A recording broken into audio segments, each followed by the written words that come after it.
So another issue that a lot of the moms in my group talk about is that the mom and dad have different parenting styles. So the mom wants to handle something one way, the dad wants to handle it the other way, and that's something that they're fighting about, or that they disagree on, is how to discipline the kids, or they're just not on the same page on how to handle. So maybe Yeah. you could touch on just all of that. Okay. So first of all, discipline is used when knowledge is absent. When you really know something, you don't need to discipline because you control it with no effort. So discipline is an effort to control by force, Right. rather than when you actually get the guy to cooperate with you, when you get the child, when you have the knowledge, what you get the willingness of the child. So you can say that when the willingness is high, the barriers are small, and when the willingness is low, the barriers are high. So when you don't have the knowledge, you will have low willingness. Like if you don't know how to swim, you will have low willingness to swim. So Right. the pool will be a major barrier for you. If you don't know how to drive a car, you'll have very low willingness to driving a car, and the car will be a major barrier for you. But if you Right. learn something, you've learned how to drive a car, you'll be very willing to drive the car, and the car is not a barrier for you. Okay, the barriers are very small. Okay, so when you feel that you need discipline, you need to know that you don't know. You need to report yourself. Okay, I'm missing piece of data. It's like if you need to take a hammer to get the computer to work, you obviously don't know something about the computers. And it's going to be broken. Exactly. Yeah. And Right. children are more delicate, more sensitive, more beautiful than any computer in the universe. Yet parents using hammers. Right. So if they're using hammers is because they don't know something. That's number Right. one. Okay. Number two, parents need to know that the best copy machine in the world is a child. A child is the best copy machine in the world. It's They do everything you do. but it's copying only the parents. Mhm. The child admires the parents so much that they copy the parents. They don't listen to the parents, but they definitely copy. So the parents have a responsibility to sort out this misunderstanding before it gets to the child. And what we do in the Family Academy, we teach how a household should operate. What is the organization chart of a household? Right. Yes, like what's the job of the husband? What's the job of the wife? What's the job of the kids? And each one have a job in this machine that called the family.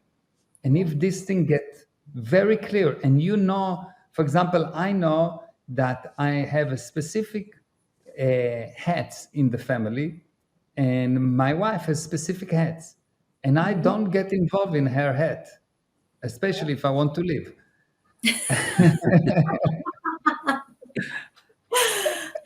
Yeah, dangerous to interfere. Very dangerous. Yes. But if it's really, really clear, I don't even think about it. Gal knows, Aviva, my wife, has specific hats, and she's doing that an exclusive thing. This is her exclusive decision. From time to time, she can talk to me, ask me, I can give her my opinion, Right. but it's just an opinion.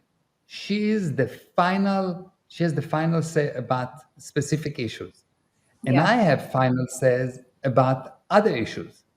And when Right. this thing is really clear and agreed upon, all of a sudden, you don't fight because it's clear. I'm the driver, you are the passenger.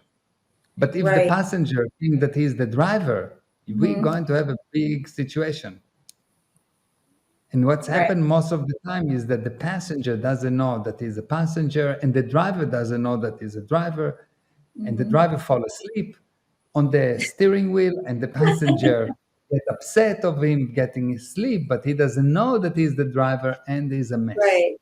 So having clear roles, and that's something that, because me and Steve did the family academy, and that was something we had to write out. What's our role? Yeah. And so as a mom, he tells me, like, even if I ask Steve a question about Stevie and Noah, he'll listen. But ultimately, he's like, well, whatever you think is the right thing to do. And like, just by him saying that, I always am like, okay, I know what to do. And then he lets me decide 100% how to handle it. Yeah, and you have the knowledge also. So he knows you have the same knowledge, and you both realize, not because I said, but you realize that this is how you want to run your family, Right. and you agreed in advance.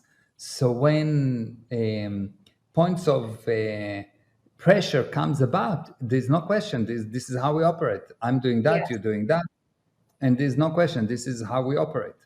Right. And And the these are thing, very just for anyone listening, thinking about doing Family Academy, because I know a lot of the moms in my group have been talking about it. The thing that I love about your teaching style the most, because I've done a lot of different classes in my day, but the thing that really connects with me when I do your classes is you give us like real applicable drills and exercises and things to do together. And you say, look, do it. If you don't get the result that you are looking for, or it doesn't work, you can toss it in the garbage and it's not right for you. But if this works, then use it. And so it's so cool because it's like when I do something that you suggest, the results really speak for itself. And I'm like, oh, okay, well, maybe I don't understand 100% the workings of this, but like this worked. Yeah, this works. So just wanted to say that. Yeah. Thank you. Yes, I'm looking only for things that you can apply.